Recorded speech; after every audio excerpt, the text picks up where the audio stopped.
नमस्कार friends, welcome to study with Neelam. I hope आप सभी लोग बहुत अच्छे होंगे। आज हम 14 और 15 नवंबर 2020 के best current affairs question with point two point section complete करेंगे। अगर आप स्टडी विथ नीलम चैनल पर पहली बार आए तो फटाफट से हमारे चैनल को सब्सक्राइब कर लीजिए और बेल आइकन प्रेस करने के बाद ऑल पर जरूर क्लिक करें, जिससे सभी वीडियो के नोटिफिकेशन आपको सबसे पहले प्राप्त हो।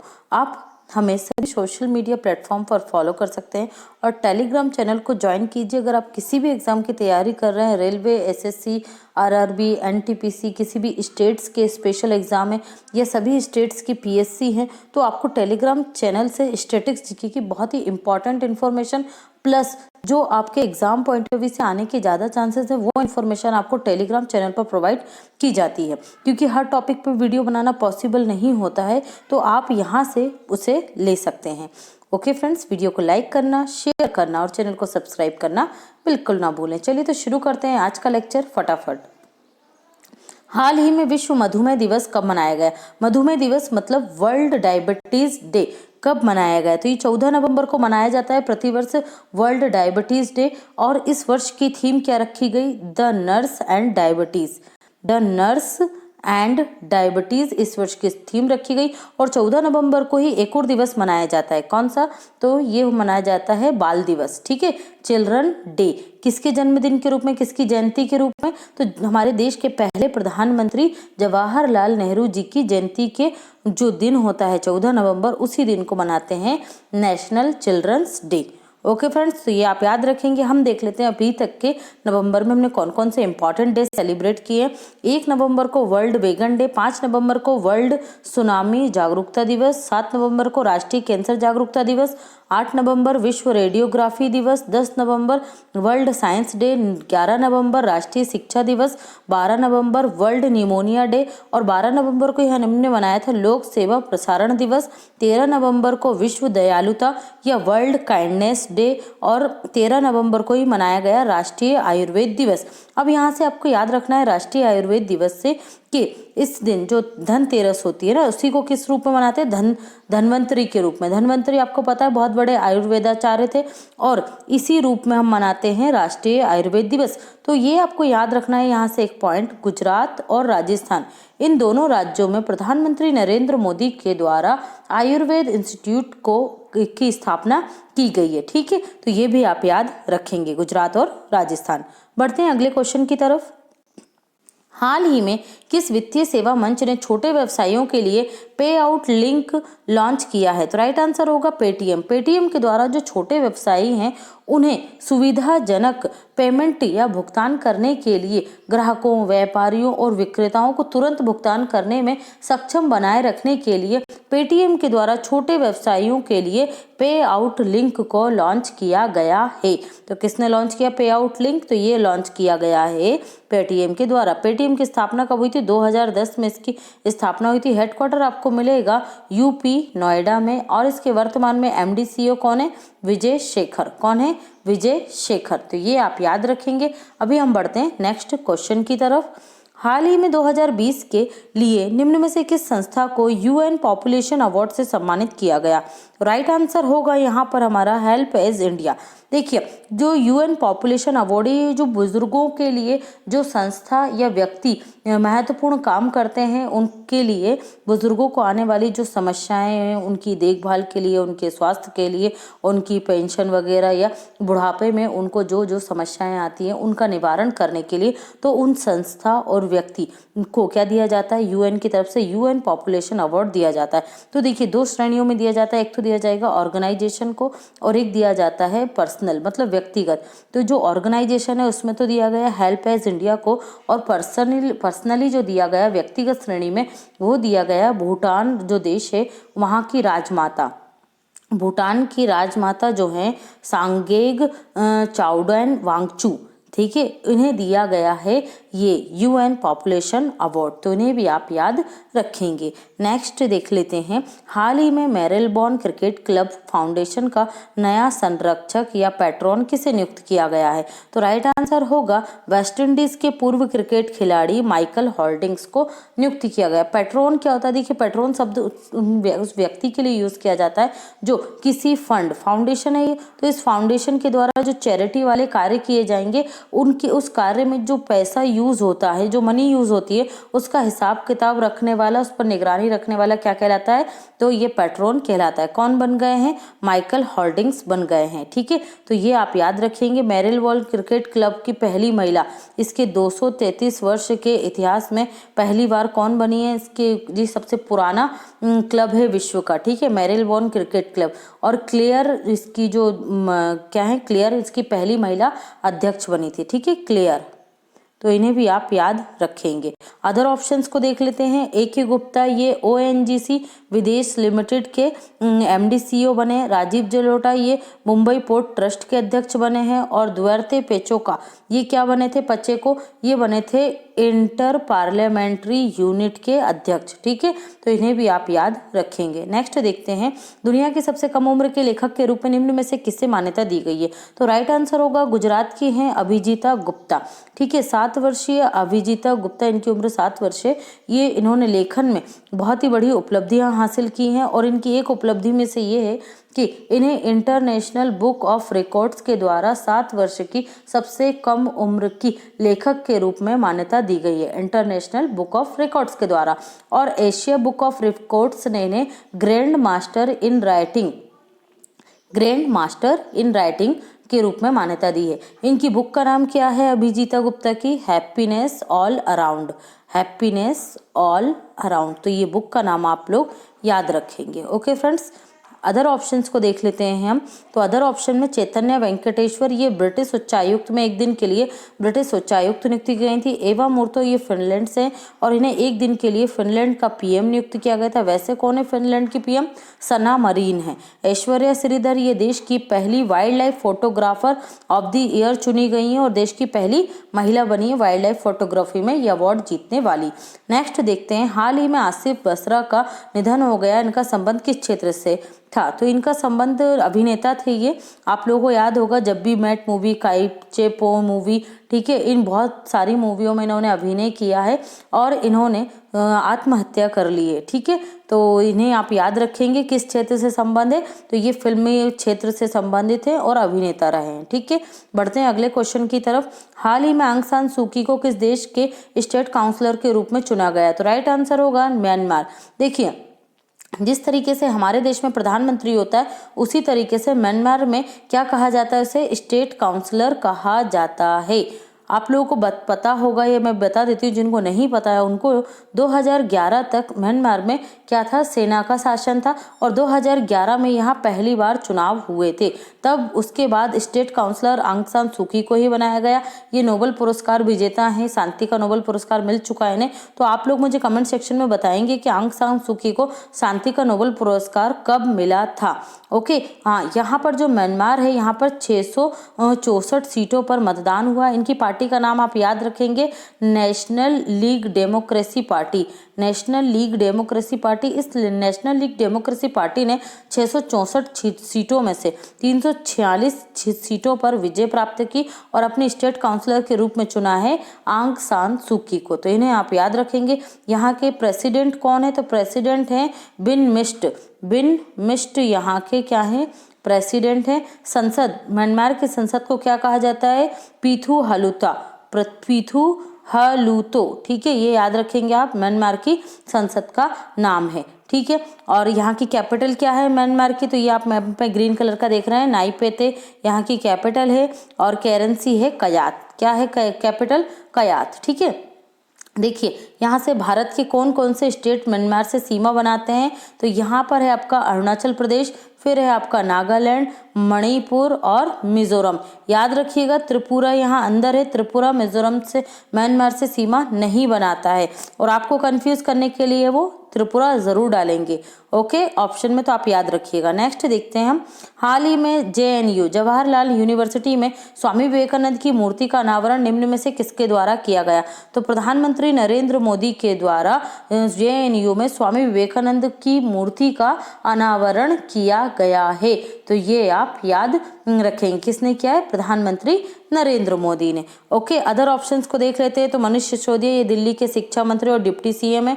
रामनाथ कोविंद ये हमारे देश के राष्ट्रपति हैं। अरविंद केजरीवाल ये दिल्ली के मुख्यमंत्री हैं। नेक्स्ट देखते हैं, हाल ही में कवि और गीतकार गुलजार के जीवन पर प्रकाश डालने वाली पुस्तक का क्या नाम है? ठीक है, ये पुस्तक हाल ही में प्रकाशित हुई है और इसका नाम क्या है? बोस्कियाना। क्या नाम है? बोस्कियाना। देखिए ये बोस्कियाना क्या है? जो गुलजार हैं कवि और गीतकार, इनका मुंबई में जो घर है उस घर का नाम क्या है? बोस्कियाना। और उस घर के नाम पर ही इनके जीवन पर प्रकाश डालने वाली इस पुस्तक को प्रकाशित किया गया है। बोस्कियाना किसने प्रकाशित किया? तो राधा कृष्णन प्रकाशन के द्वारा इसे प्रकाशित किया गया है। ओके, तो आप इसे याद रखेंगे। नेक्स्ट देखते हैं, हाल ही में देश का पहला चंदन संग्रहालय निम्न में से किस राज्य में खोला गया है? तो राइट आंसर होगा कर्नाटक। कर्नाटक के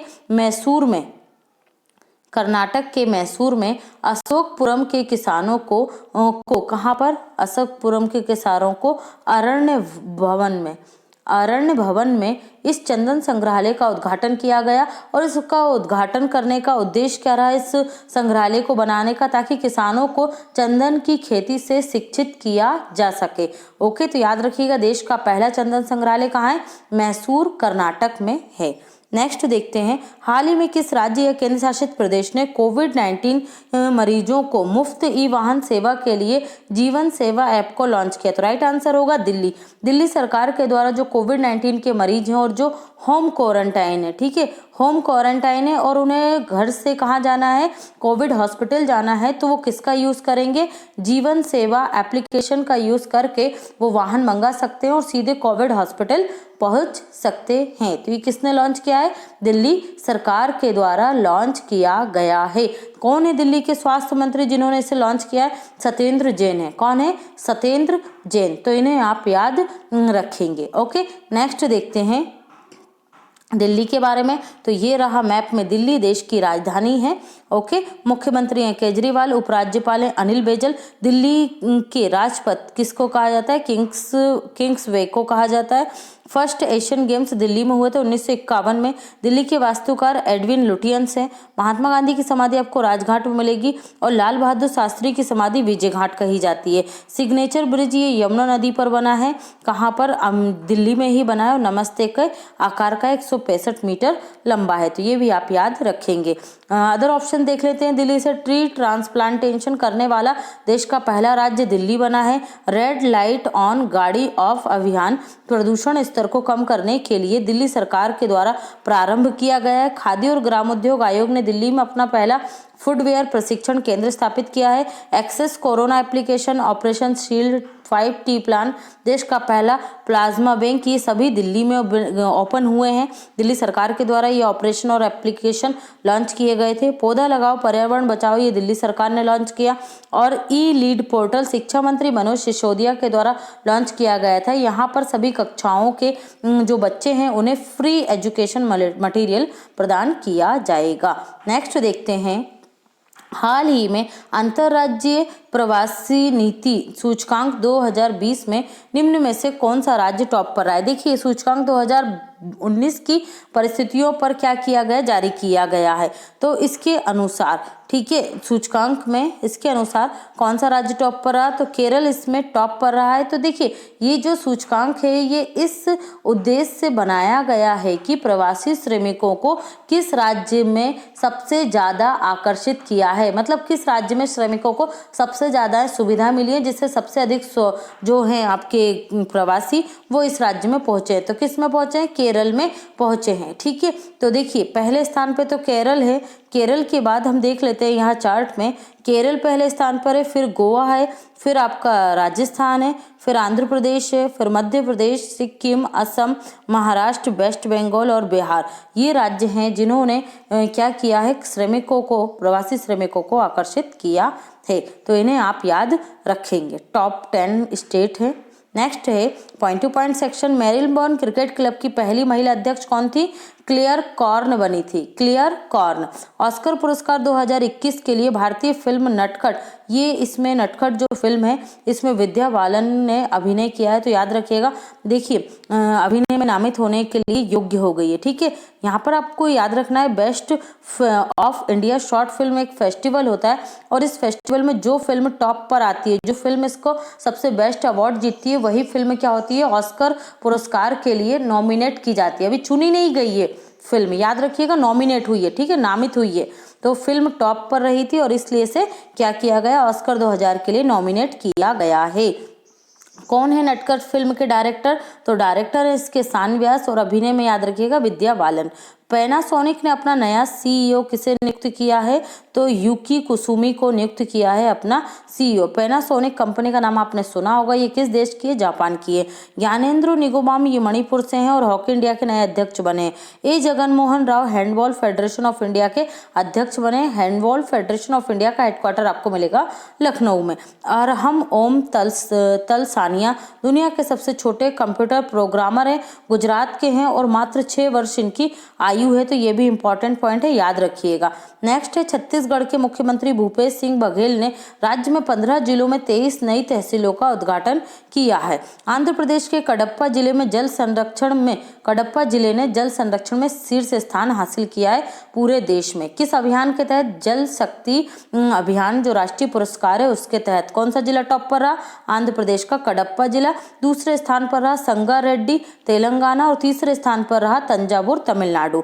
अभिनेता सोनू सूद की आत्मकथा क्या है? आई एम नो मसीहा, ठीक है। ये दिसंबर 2020 में लॉन्च की जाएगी। बुक की सह लेखक कौन है? मीना अय्यर हैं और इसमें सोनू सूद ने अपने विचार भी व्यक्त किए हैं, तो ये भी आप याद रखेंगे। एसर इंडिया के ब्रांड एम्बेसडर सोनू सूद को ही बनाया गया है।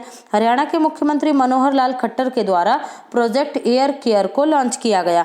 गुरुग्राम या गुड़गांव में बढ़ते प्रदूषण से निपटने के लिए 65 wing augmentation air purifying unit को गुड़गांव के हाई क्वालिटी AQI का फुल फॉर्म क्या होता है? एयर क्वालिटी इंडेक्स वाले क्षेत्रों में स्थापित किया जाएगा। मतलब जहां पर जो हवा है वो उसका स्तर बहुत ज़्यादा खराब है, वहां पर इसे स्थापित किया जाएगा। एनीमिया मुक्त भारत 2020 इंडेक्स में टॉप पर कौन सा राज्य रहा था? हरियाणा रहा था। उत्तर प्रदेश सरकार के द्वारा मिशन रोजगार अभियान को प्रारंभ किया गया है। नवंबर 2020 से 21 मार्च 2021 तक प्रदेश के 50 लाख युवाओं को रोजगार दिया जाने का लक्ष्य रखा गया है इस मिशन रोजगार के तहत। तो ये इंपॉर्टेंट पॉइंट है, याद रखिएगा।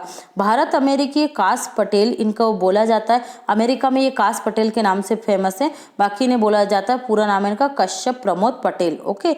को कार्यवाहक अमेरिकी रक्षा सचिव, देखिए अमेरिकी रक्षा सचिव कौन थे? मार्क एस्पर थे, ठीक है। लेकिन डोनाल्ड ट्रंप ने उन्हें उनके पद से हटा दिया, तो अभी कार्यवाहक रक्षा सचिव किसे बनाया गया? क्रिस मिलर को बनाया गया। तो क्रिस मिलर का चीफ ऑफ स्टाफ किसे चुना गया है? तो ये चुने गए हैं भारतीय अमेरिकी मूल के कास पटेल, तो इन्हें आप याद रखेंगे। प्रधानमंत्री कुसुम योजना का विस्तार 2022 तक कर दिया गया है। इस योजना के अंतर्गत किसान अपनी भूमि पर सोलर पंप लगाकर खेतों की सिंचाई करते हैं, मतलब सौर ऊर्जा से, ठीक है। सौर ऊर्जा से पानी किया जाता है। वैसे डीजल और जो होता है आपका कोयला वगैरह इस तरीके की बिजली का उपयोग नहीं किया जाता। केंद्र सरकार का लक्ष्य है कि देश भर में सिंचाई के काम में लिए जाने वाले सभी डीजल और बिजली पंपों के स्थान पर सोलर ऊर्जा से चलने वाले पंप स्थान लें, ठीक है। इसीलिए कुसुम योजना को विस्तारित किया गया। इसका लक्ष्य कितना है? 30.8 गीगावाट सोलर एनर्जी प्राप्त करना। स्कूबी डू ये कार्टून है, आप लोगों ने देखा होगा, पता होगा आप लोगों को। स्कूबी डू के सह निर्माता, ये कार्टून सीरियल आता था उसके निर्माता थे केन स्पायर्स का निधन हो गया और हमने लास्ट मंथ भी पढ़ा था। इसके एक और सह निर्माता थे रूबी स्कूबी, ठीक है, रूबी। तो उनका भी, जो रूबी का भी क्या हो गया है? निधन हो गया। तो दोनों को ही याद रखिएगा, केन स्पायर और जो रूबी, ठीक है, इनका निधन हो गया है। जो रूबी का हुआ था अगस्त 2020 में और स्कूबी डूबी का हुआ नवंबर 2020 में, सॉरी केन पेयर्स का। रेटिंग एजेंसी मूडीज ने वर्ष 2020 के लिए भारत की जीडीपी में वृद्धि दर -8.9% रहने का अनुमान व्यक्त किया 2020 के लिए, जबकि 2021 के लिए -8.6 रहने का अनुमान लगाया है। क्वेश्चन ऑफ द डे है आपका, हाल ही में नीति आयोग के द्वारा जारी आकांक्षी जिलों की सूची में उत्तर प्रदेश का कौन सा जिला शीर्ष स्थान हासिल किया है? तो ये रहे आपके ऑप्शन। बाकी 2 वीडियो लेट आई थी तो आप लोगों में से किसी ने उसका आंसर नहीं किया है। आई होप आप लोग आज से कंटिन्यू रहेंगे और आंसर करेंगे।